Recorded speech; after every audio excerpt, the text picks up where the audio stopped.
नमस्कार विद्यार्थियों। Government college Dhaurimanna के ऑफिशियल चैनल में आप सभी का स्वागत है। मैं मनीष अखावत, सहायक आचार्य भूगोल, आज आपको मानव भूगोल के आधारभूत सिद्धांत विषय पर व्याख्यान दूंगा। मैं इस बारे में बताना चाहूँगा कि मानव भूगोल के कुछ सिद्धांत हैं जो कि इस पृथ्वी पर जो सांस्कृतिक और प्राकृतिक दृश्य हैं या स्वरूप हैं, उन के जो क्रियाकलापों को, उनके स्वरूप को, उनके स्थायित्व को, उनकी प्रकृति को, उनके आपसी संबंध को, अंतर्क्रियाओं को परिभाषित करता है, नियंत्रित करता है और उन सिद्धांतों के अनुसार ही प्राकृतिक और सांस्कृतिक भूदृश्यों को हम समझ सकते हैं। वातावरण के दो पक्ष प्राकृतिक एवं सांस्कृतिक हैं, दोनों ही परिवर्तनशील हैं।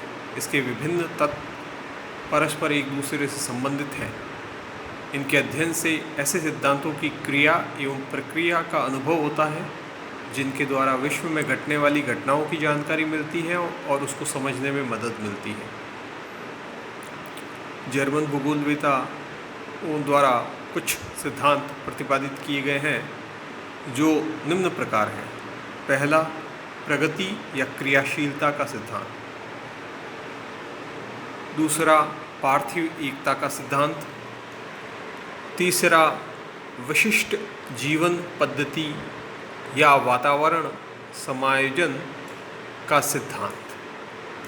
क्रियाशीलता का सिद्धांत, जिसको प्रिंसिपल ऑफ एक्टिविटी भी कहते हैं या प्रिंसिपल ऑफ चेंज, क्योंकि एक्टिविटी होगी, क्रियाशीलता होगी तो परिवर्तन होगा,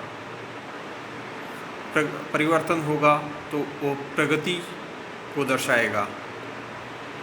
बदलाव प्रगति को ही दर्शाए ये जरूरी नहीं, लेकिन वह बदलाव किसी भी तरफ हो, वह धीरे धीरे उन्नति की ओर ले ही जाता है अंततः।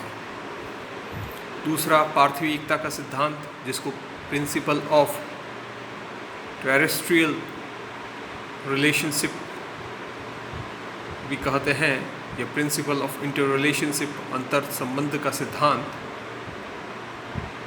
जो बताता है कि पृथ्वी के ऊपर जो भी चीज़ विद्यमान है, जो भी वस्तु विद्यमान है, वो सभी आपस में अंतर संबंधित हैं। पृथ्वी एक तंत्र के रूप में कार्य करती है और एक घटक में परिवर्तन से दूसरे घटक में परिवर्तन शुरू हो जाता है और इस तरीके से परिवर्तन की प्रक्रिया शुरू होती है, जो ये दर्शाती है कि हर सब एक दूसरे से जुड़े हुए हैं, चाहे स्थल मंडल हो, जैव मंडल हो, वायुमंडल हो, ये सब आपस में जुड़े हुए हैं और एक घटक में परिवर्तन से दूसरे घटक में परिवर्तन उत्पन्न हो सकता है।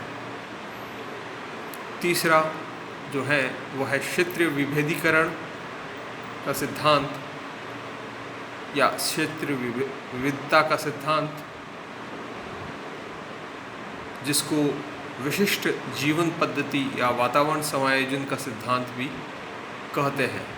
क्योंकि क्षेत्रीय विभेदीकरण किस तरीके से होता है, जब मनुष्य अपने आप को समायोजित करता है वातावरण के साथ में, तो उससे वह एक सांस्कृतिक भूदृश्य का निर्माण करता है। अपने क्रियाकलापों से, अपने जीवन के विभिन्न आयामों से, अपने वेशभूषा से, अपने खान पान के तरीक़ों से, अपने आर्थिक क्रियाओं से वह एक अलग ही क्षेत्र का निर्माण करता है, जिसकी कुछ विशिष्ट पहचान होती है, जिसकी कुछ विशेषताएं होती हैं। सबसे पहले प्रगति ये क्रियाशीलता का सिद्धांत या परिवर्तन का सिद्धांत, तो हम के अंतर्गत हम जानते हैं कि पृथ्वी सहित भूमंडल पर समस्त भौतिक, मानवीय, सांस्कृतिक घटक परिवर्तनशील है और परिवर्तन प्रकृति का नियम है। जीन ब्रुन्स ने कहा है कि हमसे संबंधित प्रत्येक चीज़ परिवर्तित हो रही है, प्रत्येक चीज़ बढ़ रही है या घट रही है, वास्तव में कुछ भी स्थायी नहीं है। प्रकृति के नियम अनुसार ही संसार में प्रत्येक जीव की उत्पत्ति, विकास एवं विनाश निश्चित है, जिसे हम जीवन चक्र कहते हैं।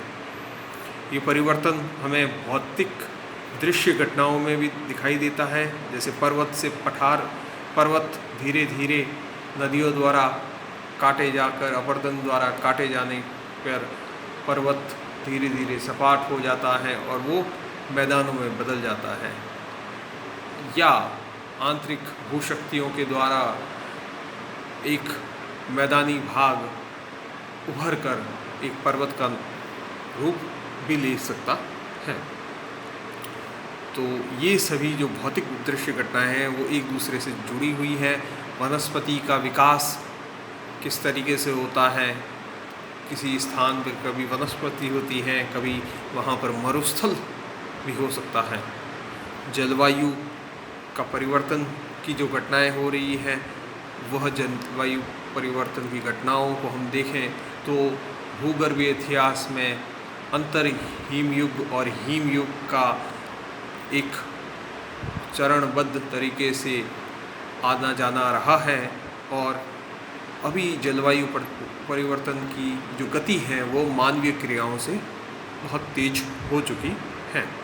सांस्कृतिक भूदृश्यों में भी परिवर्तन होता है, चाहे वो गांव हो, छोटा सा गांव पूर्वा, वो बड़ा होकर कस्बे में बदलता है, उससे बड़ा होता है, उससे वहाँ जनसंख्या का फैलाव होता है, बाकी विकास की गतियाँ, बाकी आर्थिक क्रियाओं का निर्माण होता है, आर्थिक क्रियाएँ वहाँ विकसित होती हैं, तो वो नगर में बदलता है, नगर से महानगर में बदलता है, महानगर से वो सदनगर से में बदलता है। जब दो से ज़्यादा नगर आपस में मिल जाते हैं और एक विस्तृत लंबाई में बहुत लंबवत एक पूरा नगरीय क्षेत्र का निर्माण करते हैं, धीरे धीरे ये सदनगर, महानगर भूतिया होते चले जाते हैं और एक फिर से वो मृत अवस्था में, तो एक नगर की मृत अवस्था हो जाती है और फिर से एक नए अधिवास के रूप में फिर से वहाँ पर विकास शुरू होता है। परिवर्तनकारी शक्तियों की बात करें तो पृथ्वी के ऊपर भौतिक शक्तियाँ हैं, जिनके अंतर्गत पृथ्वी की आंतरिक शक्तियाँ, ज्वालामुखी, भूकंप वगैरह की बात कर सकते हैं, या बाह्य शक्तियों में बहुत सारी शक्तियाँ हैं, चाहे वो जल की शक्ति हो, नदी की शक्ति हो, चाहे हिम की शक्ति हो, वायु की शक्ति हो। इसके अलावा सौर ऊर्जा भी एक प्रबल और मजबूत शक्तिशाली शक्ति के रूप में सामने आती है, जो पृथ्वी की सारी क्रियाओं को नियंत्रित करती है। तीसरी गुरुत्वाकर्षण शक्ति है। भौतिक शक्तियों के बाद में जैविक शक्तियाँ आती हैं, जिनमें पेड़ पौधे, जीव जंतु, इनकी क्रियाओं के द्वारा परिवर्तन होता है।